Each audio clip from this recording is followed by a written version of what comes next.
Assalamualaikum warahmatullahi wabarakatuh.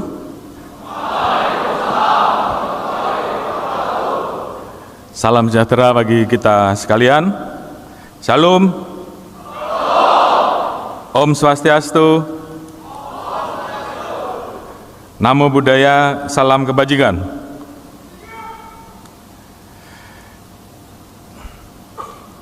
Selamat pagi.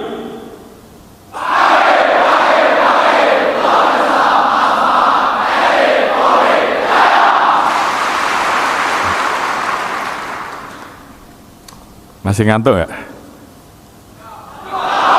Ya sekali lagi lah. Selamat pagi.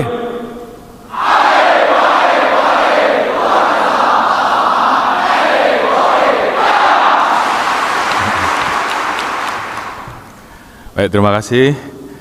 Yang kita hormati Bapak Panglima TNI, Bapak Jenderal TNI Agus Subianto SE MSI, Bapak Kepala Staf Angkatan Darat, Kepala Staf Angkatan Laut, Bapak Kepala Staf Angkatan Udara, kemudian Bapak Irjen TNI beserta seluruh pejabat utama Mabes TNI, Bapak Irwasum Polri beserta seluruh pejabat utama Mabes Polri, Bapak Danjen Akademi TNI, Kalemdiklat Polri, para gubernur TNI dan Akademi Kepolisian, Gubernur Akmil, Gubernur Akademi Angkatan Laut, Gubernur Akademi Angkatan Udara, dan Gubernur Akpol, serta para Capaja TNI Polri yang saya cintai dan saya banggakan, serta seluruh hadirin undangan yang hadir di dalam acara yang tentunya sangat membahagiakan buat kita semua. Baik, baru saja kita bersama-sama mendengarkan pembekalan dari Bapak Panglima TNI. Tentunya saya akan melengkapi beberapa tambahan sehingga kalian semua betul-betul siap untuk tampil sebagai calon-calon perwira muda yang sebentar lagi akan lulus dan kemudian melaksanakan tugas kalian di lapangan. Tentunya pertama-tama saya ucapkan selamat kepada kalian semua, 906 calon paja TNI Polri yang dalam waktu beberapa hari lagi akan dilantik oleh Bapak Presiden. Dan tentunya kalian semua adalah kebanggaan institusi dan juga kebanggaan keluarga. Oleh karena itu, tunjukkan setelah ini bahwa 4 tahun kalian dididik dan pendidikan sudah selesai, dan kini saatnya kalian semua untuk berbakti kepada masyarakat, bangsa dan negara. Jadi tentunya siapkan diri kalian untuk jadi perwira sejati yang betul-betul dapat diandalkan. Calon perwira remaja sekalian, kenapa hari ini kita melaksanakan kegiatan pengarahan bersama? Karena ini memang tidak lepas dari bagaimana kita terus menjaga kebersamaan, karena TNI Polri menjadi garda terdepan dan tentunya menjaga soliditas, menjaga sinergitas antara TNI Polri menjadi bagian yang harus selalu kita laksanakan. Dan mungkin saya ajak untuk adik-adik semua melihat ke belakang terkait dengan bagaimana perjalanan sejarah TNI Polri, di mana pada saat negara ini dilahirkan dan bagaimana saat kita sama-sama menjaga kemerdekaan yang telah diraih, kita melaksanakan operasi bersama di dalam beberapa pertempuran, karena pada saat itu TNI Polri pernah menjadi satu bagian dan kemudian dipisahkan oleh reformasi. Namun demikian tentunya TNI dan Polri tetap menjadi garda terdepan dalam menjaga stabilitas pertahanan dan keamanan untuk negara kesatuan Republik Indonesia, dan itu yang harus selalu kalian tanamkan di dalam diri sanubari kalian, bahwa TNI Polri harus selalu bersatu, TNI Polri harus selalu solid, dan kalian tentunya pada saat melaksanakan tugas di lapangan juga harus terus menjaga dan mempertahankan apa yang selama ini sudah ditanamkan.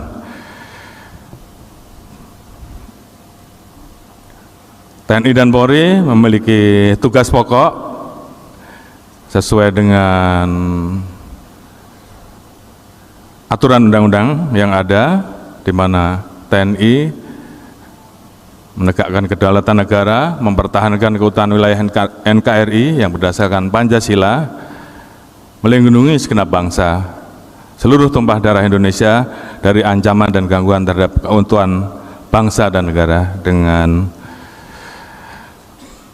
slogan TNI Prima. Demikian juga dengan Polri yang juga memiliki interaksi dan bertanggung jawab dalam memelihara pertahanan, keamanan dan ketertiban masyarakat, memberikan perlindungan hukum,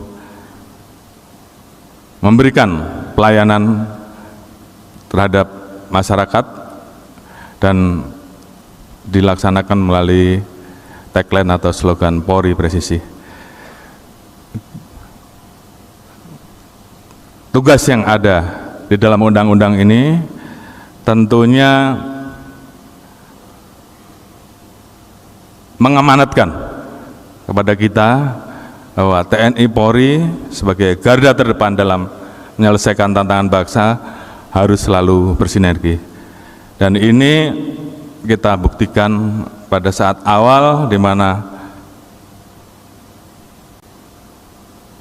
negara di dunia semuanya tidak mengerti apa yang harus dilakukan pada saat terjadi COVID-19 melanda.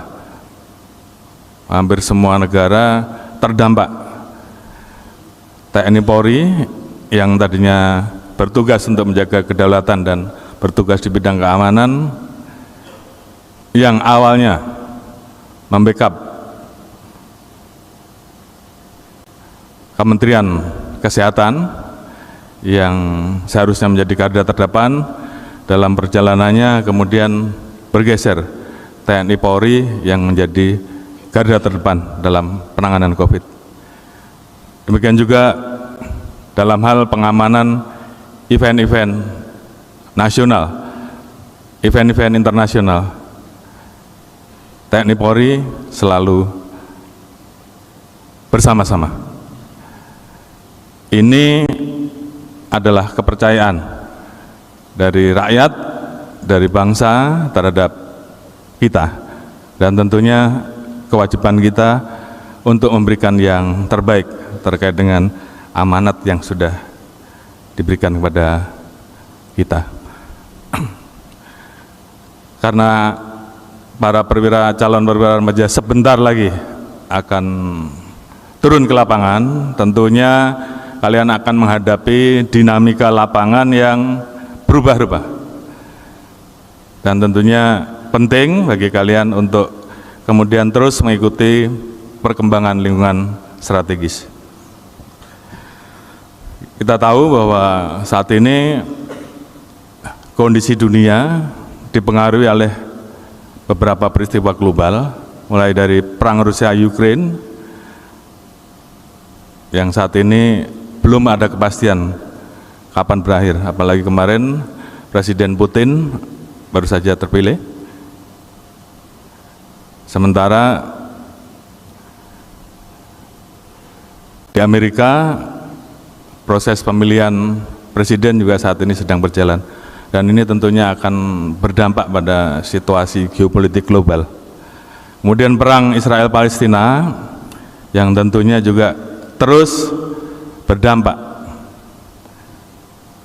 terhadap kondisi dunia. Tadi Pak Panglima sudah sampaikan terkait dengan politik Indonesia yang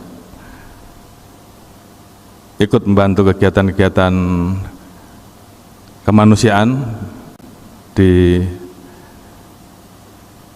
konflik tersebut dengan mengirimkan bantuan-bantuan, dan ini tentunya menjadi bagian dari tugas yang mau tidak mau akan kita laksanakan karena dampak dari peristiwa yang ada.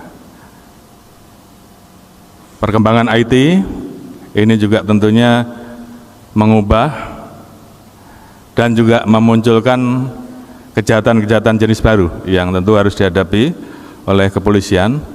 Di satu sisi juga muncul model perang jenis baru. Seperti kita ketahui bagaimana dulu yang dilakukan dengan menggunakan pesawat yang harus menggunakan awak, sekarang bergeser dari pesawat yang tidak menggunakan awak sampai kemudian menggunakan drone teknologi. Jadi memang ini adalah kondisi yang terus berkembang dan penting bagi kita semua untuk terus mengikuti perkembangan lingkungan strategis. Kemudian juga ada fenomena friendshoring, di mana semua negara saat ini sedang mengerem, khususnya terkait dengan kebutuhan yang selama ini kita dapatkan dari impor. Masalah bahan makanan, beras.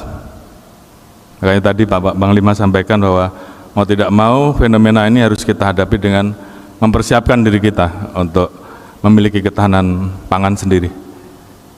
Karena memang negara-negara tersebut cenderung untuk menahan impor, memenuhi kebutuhan untuk negaranya sendiri ataupun negara sekutunya. Sehingga Indonesia tentunya juga harus mempersiapkan diri untuk menghadapi fenomena yang ada.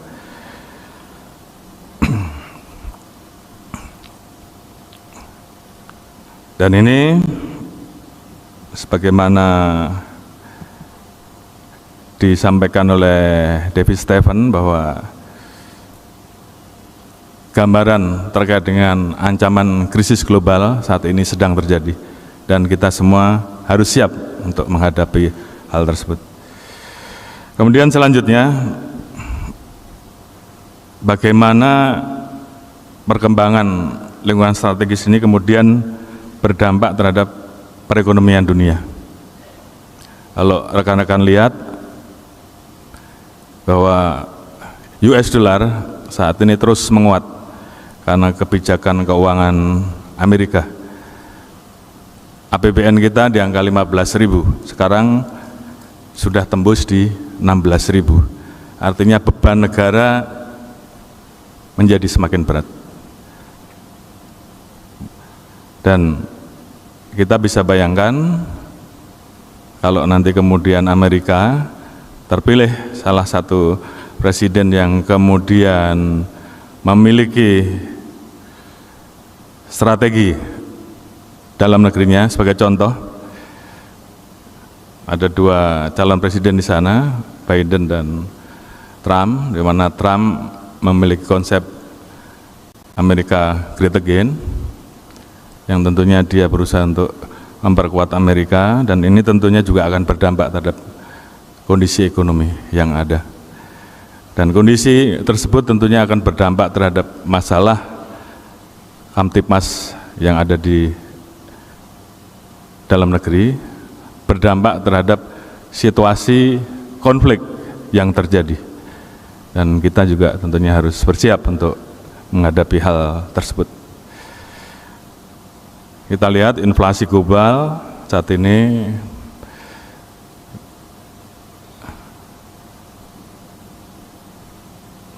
terus bervariasi. Negara yang tadinya menjadi negara maju terdampak inflasi yang luar biasa. Turki terdampak inflasi dengan angka 71,6%.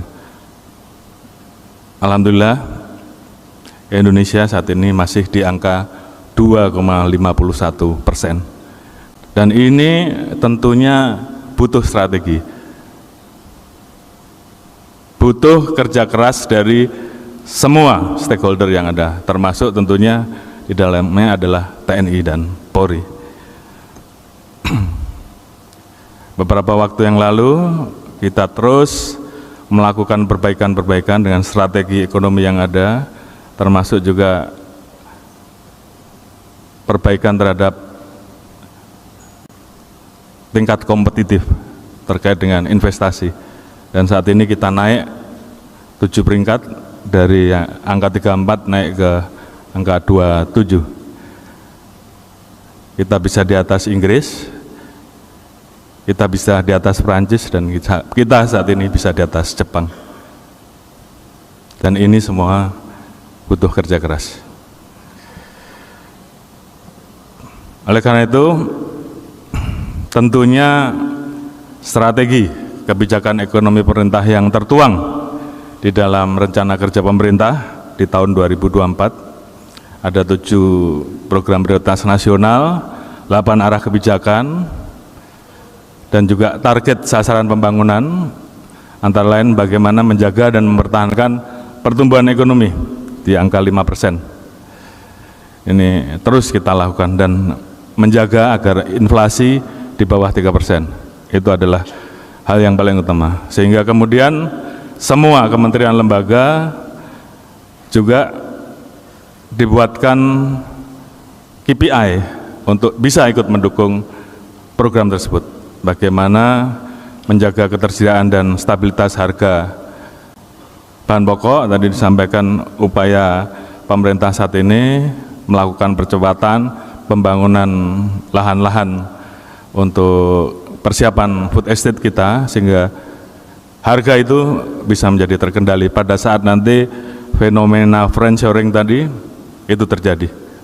Sekarang ini masih on off, namun ada kalanya rem itu betul-betul ditarik, dan kita harapkan kita sudah siap, karena memang dampaknya terhadap dalam negeri akan sangat tidak bagus. APBN sebagai shock absorber, dan itu semua bisa berjalan kalau stabilitas politik, stabilitas Kamtibmas, stabilitas di bidang pertahanan, semuanya dalam kondisi terjaga. Tanpa itu maka strategi ekonomi yang ada tidak akan bisa berjalan dengan baik. Dan tantangan-tantangan yang akan dihadapi oleh adik-adik semua, kita akan masuk menghadapi pemilu, kita juga akan menghadapi berbagai macam konflik, nanti akan saya uraikan. Ada program pembangunan IKN, di satu sisi banyak masalah bencana alam yang tentunya butuh peran TNI Polri, dan berbagai macam kegiatan terkait dengan masalah menjaga keamanan dan menjaga kedaulatan NKRI di Papua, dan juga pengamanan batas wilayah. Saya ulas satu persatu, mulai dari masalah pengamanan terhadap pemilu. Alhamdulillah,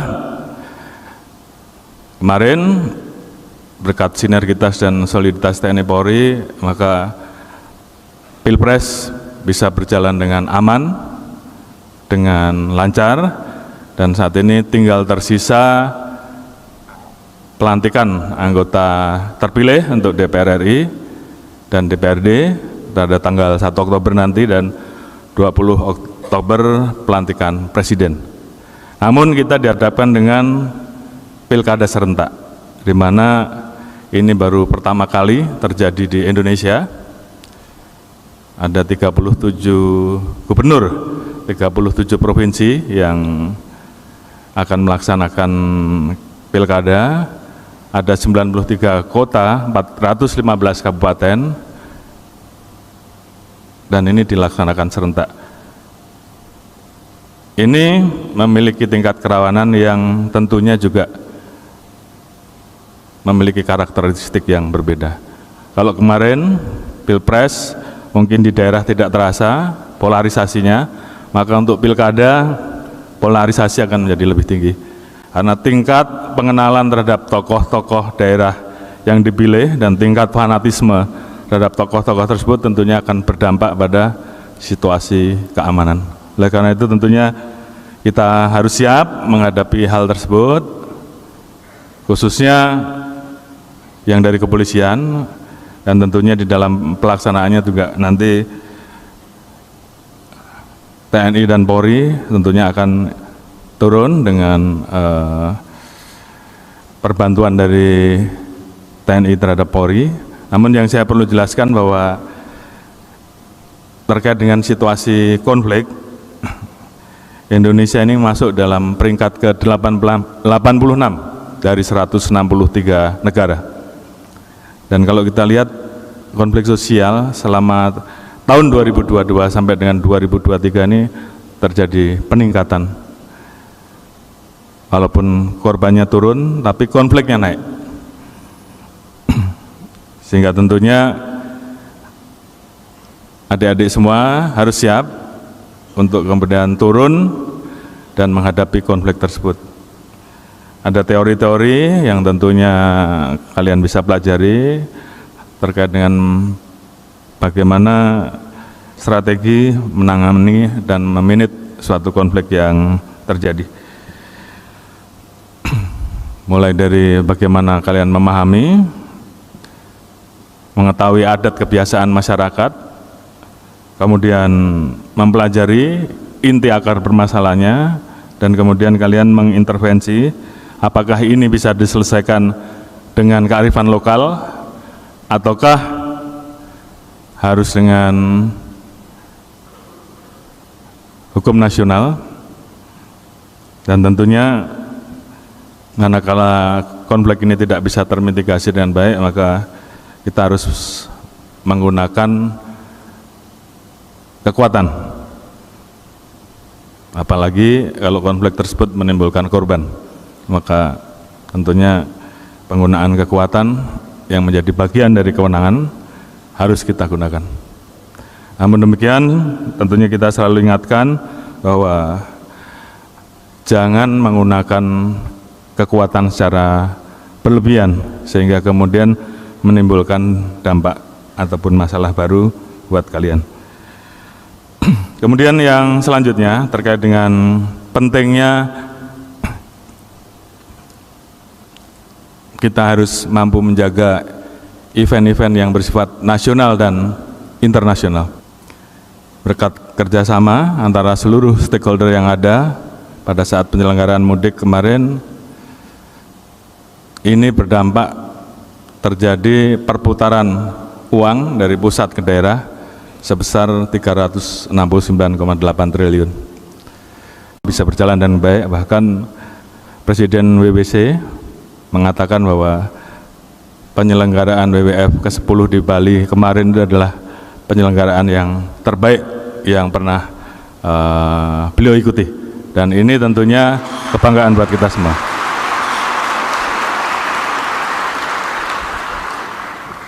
Ini menjadi penting karena apa? Bahwa dengan mampu kita menyelenggarakan dan menjadi keketuaan yang berhasil, maka ini akan meningkatkan international trust Indonesia pada saat berhadapan dengan negara-negara lain. Dan alhamdulillah terkait dengan pengamanan terhadap event-event tersebut, diplomatic influence kita saat ini berada di peringkat 1 ASEAN dan peringkat 7 dunia.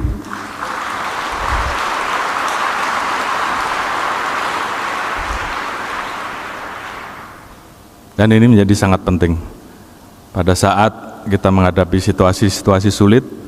Bagaimana kewibawaan seorang pemimpin, seorang kepala negara pada saat berinteraksi dengan para pemimpin negara yang lain, dan ini ditentukan salah satunya dari bagaimana kita bisa memposisikan dan menempatkan Indonesia di situasi-situasi penting. Oleh karena itu, ini menjadi PR kita ke depan untuk terus bisa menjaga apa yang bila perlu bagaimana kita meningkatkan peringkat-peringkat tersebut sehingga Indonesia betul-betul disegani, betul-betul diperhitungkan. Dan ini adalah tugas kita semua. Kemudian terkait dengan pengamanan pembangunan IKN, ini berkali-kali disampaikan oleh Bapak Presiden, dan ini juga tentunya menjadi amanat, menjadi direktif yang harus kita laksanakan. Bagaimana mengubah paradigma Jawa sentris menjadi Indonesia sentris, yang biasanya ekonomi pembangunan tersentral di Pulau Jawa, saat ini bagaimana kemudian pembangunan itu bisa dilaksanakan secara merata. Dan ini kuncinya adalah bagaimana pembangunan IKN ini betul-betul bisa berjalan dengan lancar.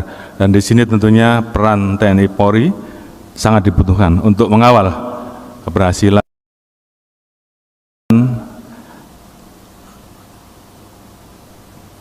program-program tahapan yang sudah disusun. Di tahap awal nanti, mungkin di akhir-akhir 2024 akan terjadi pergeseran personel dari TNI Polri, ini sudah ditentukan dan kita sudah mempersiapkan semuanya. Proses-proses yang harus kita lakukan di tahapan pertama, sekaligus juga tentunya terus melakukan upaya untuk mendorong proses yang ada, pembangunan yang ada, pembentukan ekosistem yang ada, sehingga kemudian IKN ini betul-betul bisa menjadi ibu kota Nusantara yang baru pada saatnya. Kemudian selanjutnya terkait dengan masalah penanggulangan bencana alam. Ini saya ingatkan karena memang ini menjadi tugas kita sehari-hari, Pak Panglima, kita selalu bersama-sama mendukung tugas-tugas BNPB, karena memang berdasarkan World Risk Report 2023, Indonesia ini menjadi negara peringkat kedua terkait dengan resiko bencana di bawah Filipina. Sehingga mau tidak mau yang namanya bencana ini akan terus terjadi, apakah gunung berapi, apakah banjir, tanah longsor, ini akan terus kita hadapi. Sehingga di situ butuh kesiapan TNI Polri untuk bisa hadir menjadi representasi dari negara sebelum kementerian-kementerian lembaga yang lain melakukan tugasnya. Sehingga tentunya siapkan kemampuan kita dalam hal penanggulangan bencana, siapkan kemampuan rekan-rekan dalam memitigasi bencana pada saat proses rekan-rekan untuk bisa turun ke lapangan harus dalam kondisi siap pakai. Kemudian terkait dengan tugas kita untuk menjaga kedaulatan khususnya di Papua. Tadi Pak Panglima sudah sampaikan bahwa di tahun 2022 ya, namun sekarang naik menjadi kurang lebih 900 dan ada 25 jaringan KKB. Dan kenapa itu terjadi? Salah satunya bagian dari reaksi mereka pada saat kita kemudian ingin supaya kesejahteraan Papua ini semakin baik dengan mengatur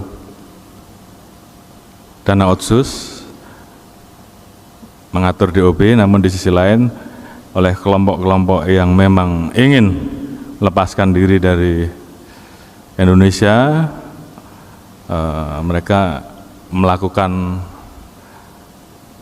aksi dengan memperbesar jumlah kelompok dan jaringannya. Dan ini tentunya menjadi tugas kita, jadi tugas rekan-rekan. Apalagi selama periode penugasan ini ada 145 aksi kelompok KKB atau separatis bersenjata yang mengakibatkan korban, baik di masyarakat maupun TNI Polri. Ini tentunya harus segera dipahami terkait dengan karakteristik penugasan. Di satu sisi kita terus mendorong yang namanya pendekatan soft approach, kesejahteraan, dan saat ini terus kita lakukan. Namun tentunya kita juga harus siap pada saat kelompok tersebut melakukan aksi. Masyarakat yang tentunya menginginkan kesejahteraan terus kita rangkul, terus kita berikan pemahaman. Namun di sisi lain TNI Polri harus siap pada saat kelompok-kelompok yang ingin keluar dari negara kesatuan Republik Indonesia ini melakukan aksinya. Kemudian yang lain yang saya ingatkan kepada adik-adik semua, bahwa kita memiliki tugas dalam pengamanan batas wilayah, baik yang di darat maupun yang di laut, karena kita berbatasan dengan 3 negara untuk darat dan 10 negara untuk laut. Dan ini tentunya menimbulkan atau memunculkan kerentanan terkait dengan kondisi perbatasan. Kalau di kepolisian tentunya ini akan memunculkan masalah-masalah terkait dengan kejahatan yang biasa terjadi di perbatasan, mulai dari penyelundupan masalah narkoba, penyelundupan barang-barang terlarang, termasuk juga penyelundupan manusia, dan hal lain. Demikian juga bagi teman-teman di TNI, ini juga tentunya berdampak terhadap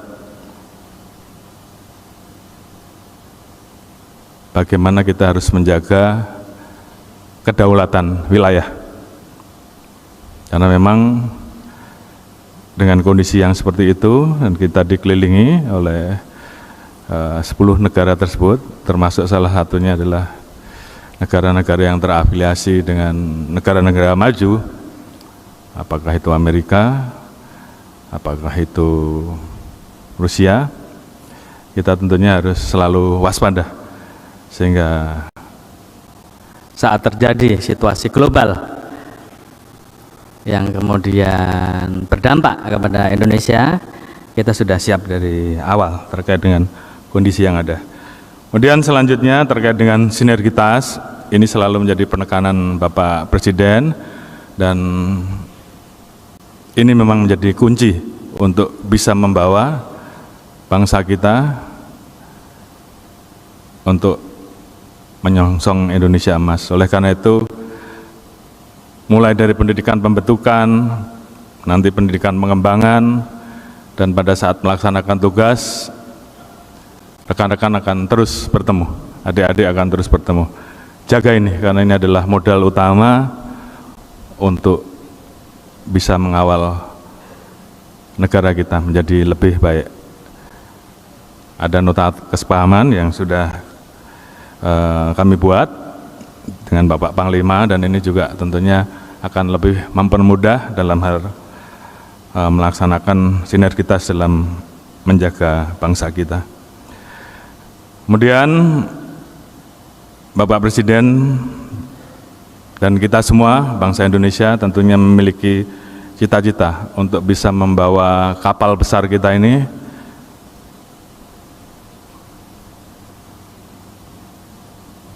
bisa berlabuh pada waktunya untuk menjadi negara maju.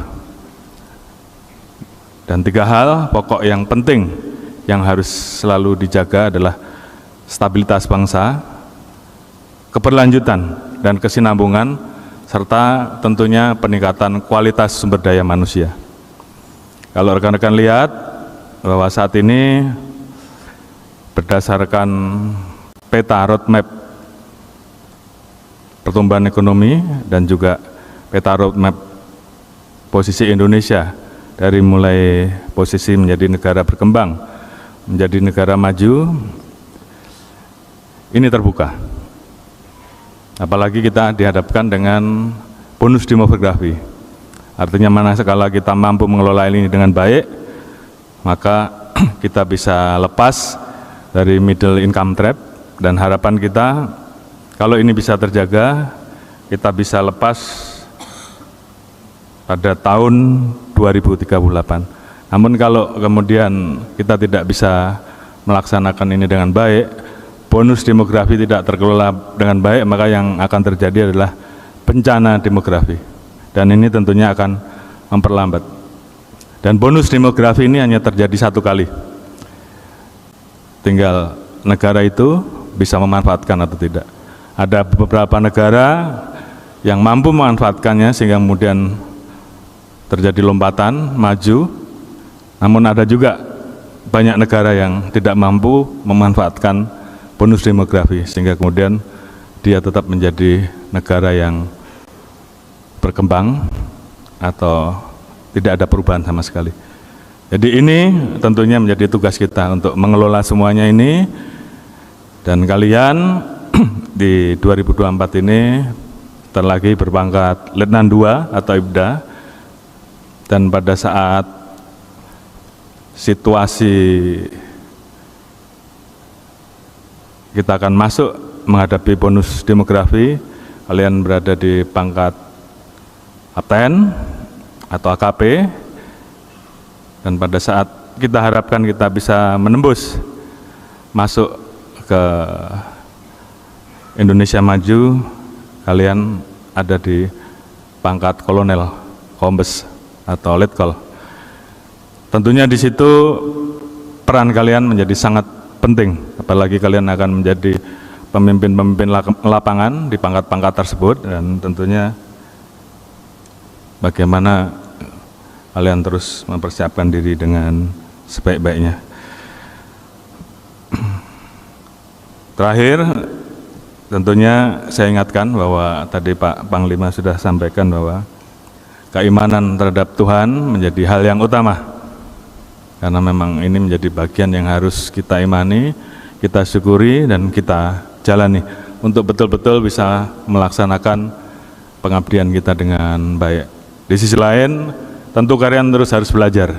Setelah ini, silahkan kembangkan diri kemampuan kalian dengan sebaik-baiknya, karena memang tantangan di era digital ini tentunya membutuhkan kalian untuk mempersiapkan diri dengan sebaik-baiknya. Jadilah talent-talent digital yang baik, selalu belajar, sehingga kita semua siap untuk menghadapi perkembangan teknologi yang ada.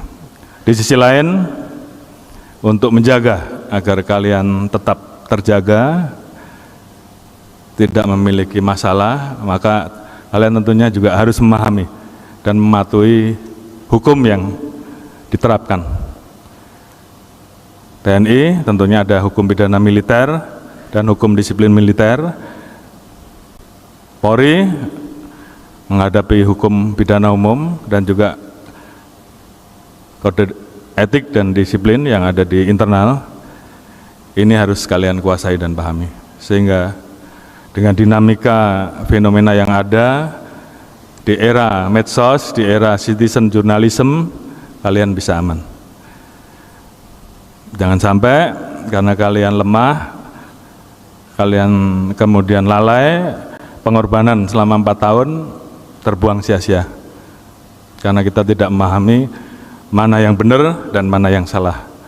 Dan ini yang penting untuk diketahui dan tanamkan pada diri kalian, sehingga pada saatnya kalian bisa menjadi generasi penerus yang memegang tampuk-tampuk pimpinan tertinggi di masa kalian nanti.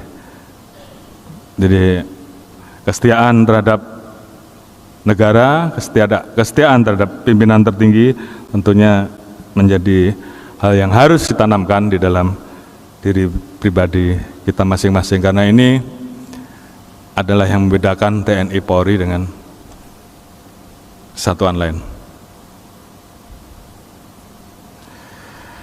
Semangat ini tetap harus dijaga, jaga diri kalian dengan baik sehingga kalian bisa sukses sampai dengan pengabdian tertinggi kalian. Yang terakhir, nilai seseorang manusia itu dilihat dari apa yang dia berikan, bukan yang dia terima. Jadi teruslah berkarya, berbakti, melakukan hal yang terbaik. Jangan bersaing, justru sebaliknya. Seberapa banyak yang saya terima, karena ini akan menimbulkan masalah. Dan kalau caranya salah, itu tentunya akan menimbulkan petaka buat kita. Jadilah perwira yang senantiasa siap memberikan pengabdian terbaik, tanamkan itu di dalam diri kalian semua, jadikan kebanggaan keluarga dan jadilah kebanggaan negara, masyarakat, dan bangsa. Mungkin itu yang bisa saya sampaikan. Terakhir, terima kasih kepada Pak Danjen TNI, Alemdiklat Polri, para gubernur, angkatan dan akademi kepolisian yang telah mengawal dan menyelenggarakan pendidikan selama 4 tahun, dan adik-adik kalian semua, hargai apa yang telah kalian peroleh dan buktikan pada saat kalian melaksanakan tugas pertama kalian di lapangan. Demikian, terima kasih. Wassalamualaikum warahmatullahi wabarakatuh. Salam, Om Santi, Santi, Santi Om.